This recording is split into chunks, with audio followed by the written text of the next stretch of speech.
Hey guys, welcome back to another episode on the What I Love About Sex podcast. So I'm not going to be talking about sex specifically. Wow, I forgot how to say the word. In this episode, I'm more so going to be talking about personal growth and 3 lessons that have really spoke to me and I've been putting into practice over the last few weeks. And I think they'll really help you too, and speak to you too, because you have to keep your self-growth in mind when it comes to growing your relationship and when it comes to understanding yourself sexually, because I more so take a holistic approach with my clients. You know, whenever I take on a client, I'm not just saying, hey, do these tactics in bed, like do this position and you're good to go. You know, masturbate like this and your dreams will come true, right? Like there's a lot more that goes into it.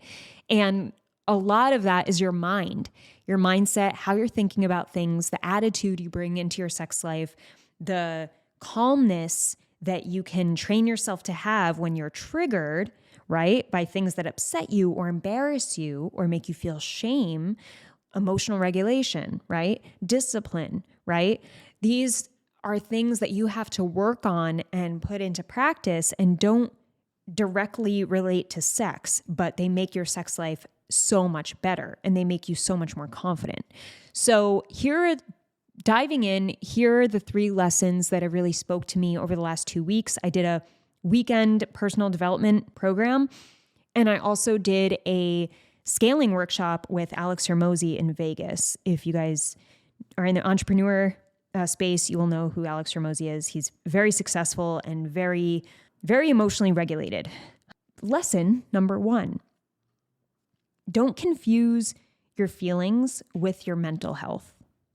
This kind of shocked me at first. Like I was like, wow, I had never thought of it this way. And I actually heard this from Layla Hormozi, Alex's wife, in a podcast she did. And I was like, wow, like this is wild, because so often we feel anxiety, right? Or you feel the feeling of anxiety. And because you don't fully understand it or know how to handle it, you just automatically assume something's wrong with you. And you're like, I shouldn't feel anxious. I shouldn't feel depressed. Something's wrong with me. Let me go on medication, right? And you jump the gun instead of trying to feel it and know how to make it work for you in your body and your mind and your life. And instead you're just like, something's wrong with me. I have to get something to fix this and make it go away for me. Instead of you being like, how do I get rid of this myself so that I can become a stronger person in the process? And I also don't have to look at myself as something being wrong with me, you know? And please don't take this as medical advice. You know, if you're on medication, don't go off your medication. Talk to whatever doctors you're working with. I am not a doctor. I am not a psychiatrist. So take this with a grain of salt just to help you open your mind and perspective. All right. But the whole idea of not confusing feelings with your mental health is a good reminder for you to understand that it's normal to feel anxious around certain things. Like it's normal to feel depressed if someone in your life killed themselves and you're not sure how you feel, like you're falling into a depression. Like that's a normal feeling to come from that scenario. So for you to feel depressed over a death, or for you to feel anxious over something that drastically changed your life, tell yourself it's okay to feel that way. You know, it's okay. Nothing is wrong with you. That is a very legitimate feeling to come from that scenario. But you don't want to just take a feeling that's quote negative, right? And then tell yourself that something is wrong with me. This is not good. Oh my God, I shouldn't be feeling this way. And then run to medication or run to, you know, self-soothe in ways that are unhealthy, but you use it as an excuse because something's wrong with you. So you have to do this unhealthy thing. You know, like we fall into all these situations where we form excuses, and even the society around us now is giving us excuses where it's like, oh, take a rest. Like, don't work so hard. Like, don't overexert yourself. When it's like, when you're excited about life, you do want to go, go, go. You do want to like put a ton of energy into things. You are feeling like you're on a mission, and that's not a bad thing, you know? So it's just interesting how we live in a world now where like so many people are making excuses for everyone, and it trains us to make excuses for ourselves. And that puts us in a really bad place overall because we're not taking ownership over what we can control. We're labeling ourselves as mentally unhealthy or unwell when that is not the case. And we're not training ourselves to handle our feelings and take them head on and be like, all right, this is a shitty feeling, but what do I do about it? How can I make this work for my life? Or how can I take this and what action can I take for myself that will help me cope with this and teach myself how to cope with it so that when it happens again, I have the conviction and I have the certainty that I can take it on and I'm not afraid of it. Because so much of us live in fear because we're afraid of emotion. We're afraid of feeling things. And that's really what it is. Like when you're like, the feeling of jealousy, that's just a feeling. Like you're afraid to feel the jealousy.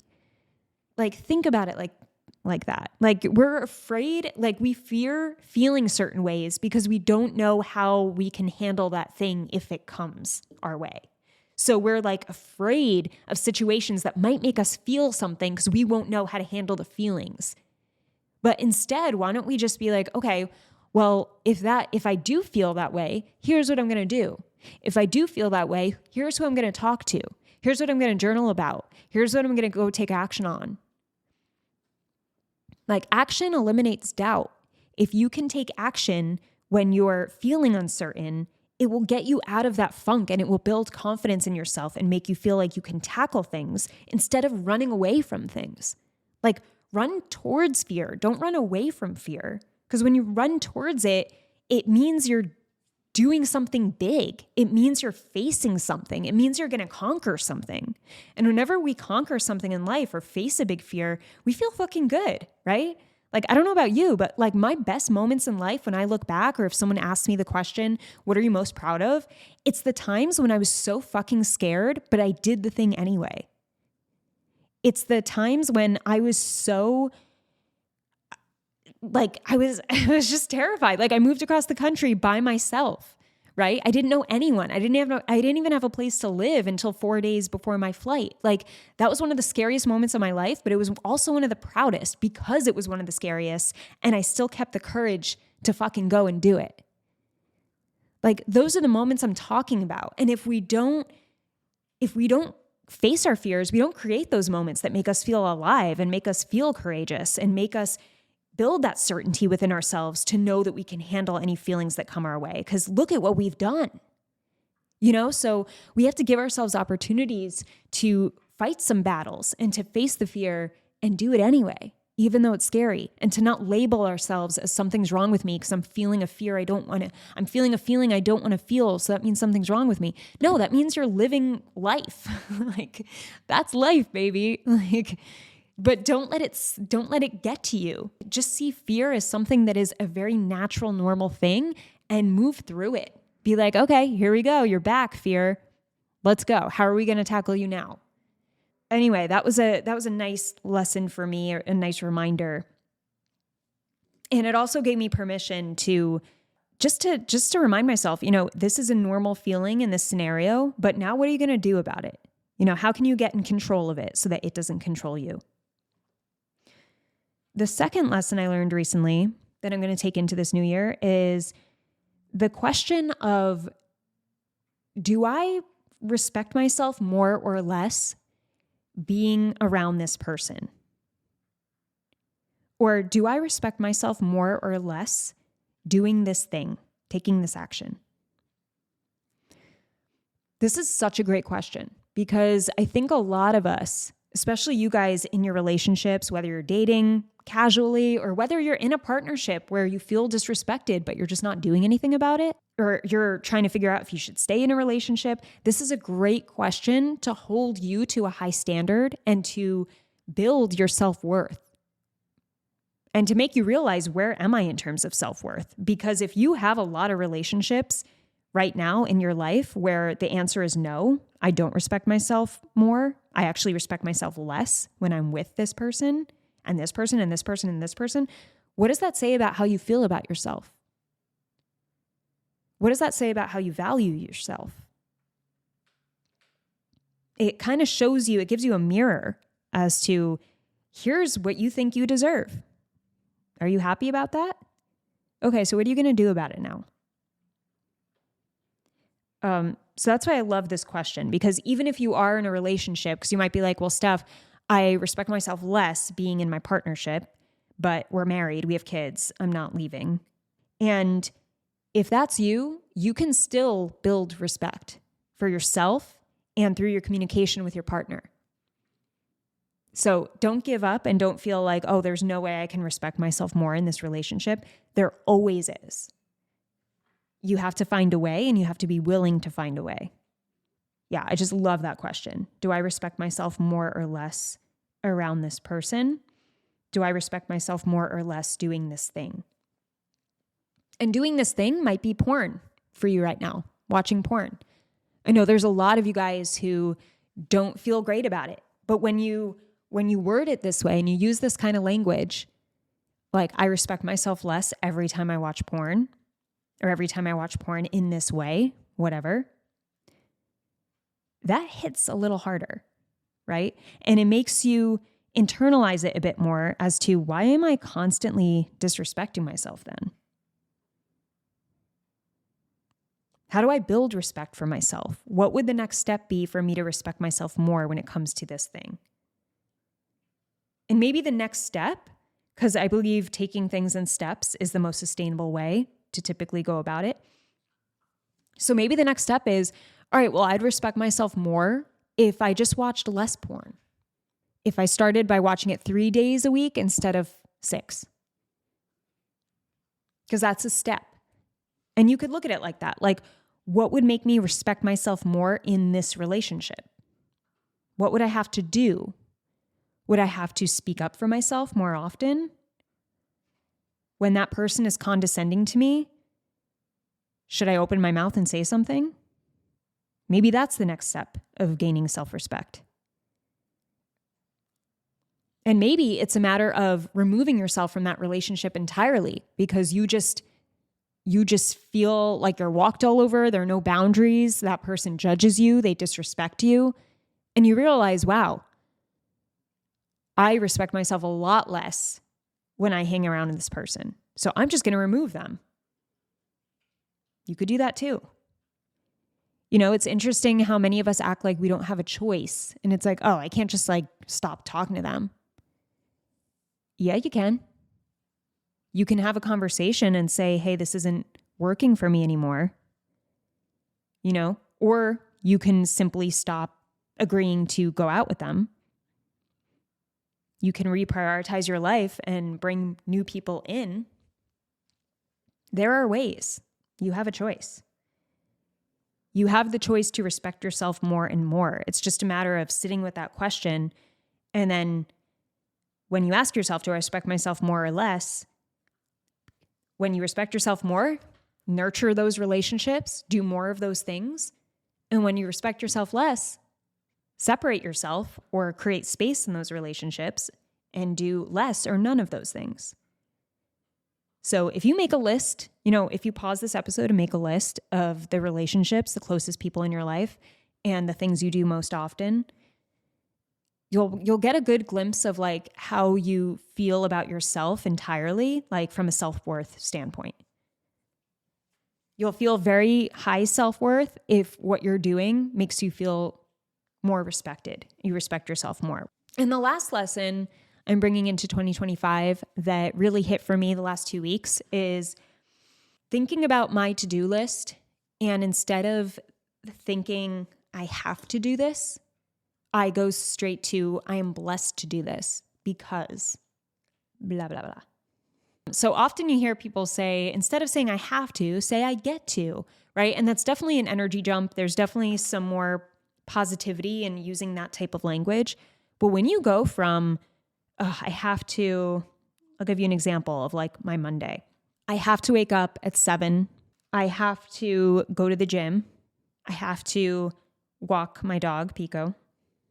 I have to go straight to my desk and work on follow-ups. I have to switch phone plans. It kind of sounds like what a boring day. Like, that sounds like a drag, or what low energy. Versus if I said the same list and I simply change the language, it automatically changes the energy. in doing that, it sounds like I'm blessed to wake up at 7 a.m. because that means I get another day of life. And then I get to go to the gym after being sick for 2 years and so much of that time not being able to go to the gym. I'm so blessed to be able to work out and feel strong again. And I'm so blessed to take Pico out on a walk because he is such a cute little, looking at him now, he's just a cute, happy little boy. And he's so much fun to be around. And I am blessed to come back to my desk and work from home, which is amazing, from my own time, doing the thing that I said I need to do in order to push my business forward, that I enjoy and love and have support in growing. And I'm blessed to be able to even switch my phone plan because I get to switch to get a bundle savings and I can afford to switch. And I'm blessed to do that. So it's like, even with that, as I'm saying it, like I'm more animated in how I'm talking. I'm smiling more while I'm saying it. And it's actually more so giving me energy than feeling draining. Because it's like, oh my God, wow, like look at the life I get to live, And something that really stood out to me recently was getting triggered by a woman I've been having to deal with for personal reasons, but she's been very condescending in her language toward me, basically every single time she talks to me. And we have to communicate because it's something that just needs to get done. But something I've learned is like how her being condescending, it makes me so, like, I so badly want to just call her a bitch. like the natural reaction is like, fuck you. Like, seriously, like, fuck you. You sound like a miserable, even C word. Like, I got to that point where I was thinking that word about her because I was so triggered and riled up. And I had these physiological reactions of like my heart beating whenever I got a message from her, and I just wanted to like throw something. And it takes a lot for me to get mad. Like, I'm not the kind of person that gets mad easily, but this person just giving me attitude and condescending language for no reason. Like, I did nothing. I feel like I'm a really nice person. It's just been so triggering. And going through this personal development program that I went through recently has reminded me that this has nothing to do with me. Like, her behavior has nothing to do with me. It has everything to do with her and where she's at in life. And that really honestly makes me feel for her. Like, it makes me just feel like, wow, like you're angry all the time, and only hurt people. Like a happy, successful person who's satisfied in life, they're not just mean to people randomly, like for no reason, So she's obviously dealing with some things, and that's sad, and I can empathize. And also reminding myself that this is all about her. It has nothing to do with me. I can't take it personally. Like, her responses and her communication with me, that's her problem. That's not my problem. I just have to control what I can control in the situation. That's it. That's all I have to worry about. And something else was just like, wow, what a blessing if my communication with her is the worst part of my day or the biggest problem that I'm thinking about. What a blessing, that's the worst thing happening in my life right now. Because there are plenty of other things that could go actually wrong and are actual problems. And this is just an inconvenience. It's just something where it's like, I don't want to have to think twice about situations like this. I want a life that is so big and full, and a mission that's just, I'm so driven towards it that I don't have any mental space for things like this. That is my goal, to just be so calm and regulated that if I get a message from someone that is extremely condescending and mean, I could just be like, wow, okay, they're having a bad day, but I'm going to go take care of this, and cool, that's all I have to do. Moving on. Not think twice.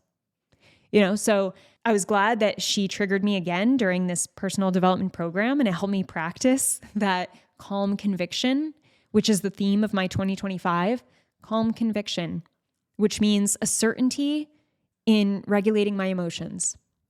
Staying calm when things get emotionally crazy. Because that can happen. As I mentioned in the beginning of this podcast, like, it's okay if we feel anxious towards certain things. That's not a bad thing. But when we let the anxiety control us and take over us, and then we obsess over it, and it's not productive at all, then that's when it becomes this thing that's not so great. And we have to find a way to regulate that and to just stay on top of our emotions. Don't let them cloud us. Anyway, those are some lessons that came out of the last 2 weeks, and they've been really helpful for me. I hope they're helpful for you. And yeah, I think a lot of this stuff I want to tie more into my coaching. And I actually started to do it even over the last couple of days because of this personal growth program I did. It really just reminded me of how important this stuff is because, for instance, if you're having like a sexual conflict with your partner, right? And whenever she brings up sex or whenever she rejects you, you immediately get triggered and you have physiological reactions that set you off, right? And then you want to snap back and you want to say something mean.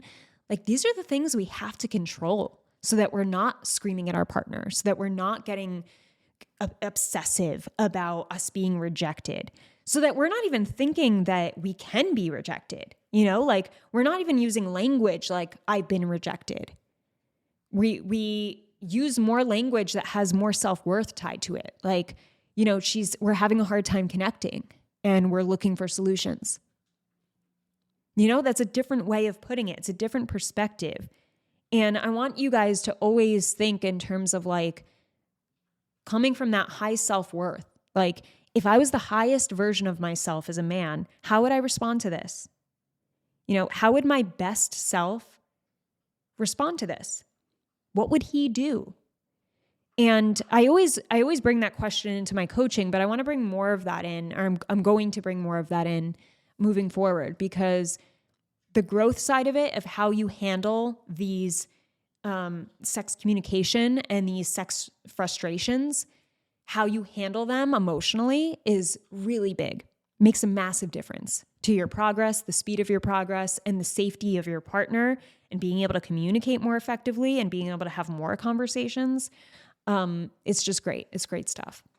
So with that being said, I'm going to open up VIP coaching, and this is a special offer that will only be for the month of January. So if you want to get on the list and hear more details about it, then click the link in the description of this episode and you can get on that private list. But you have to be on that private list to receive the details. So make sure you go in the description and join that list. Have an amazing morning, evening, or night, wherever you are in the world, and I'll talk to you soon.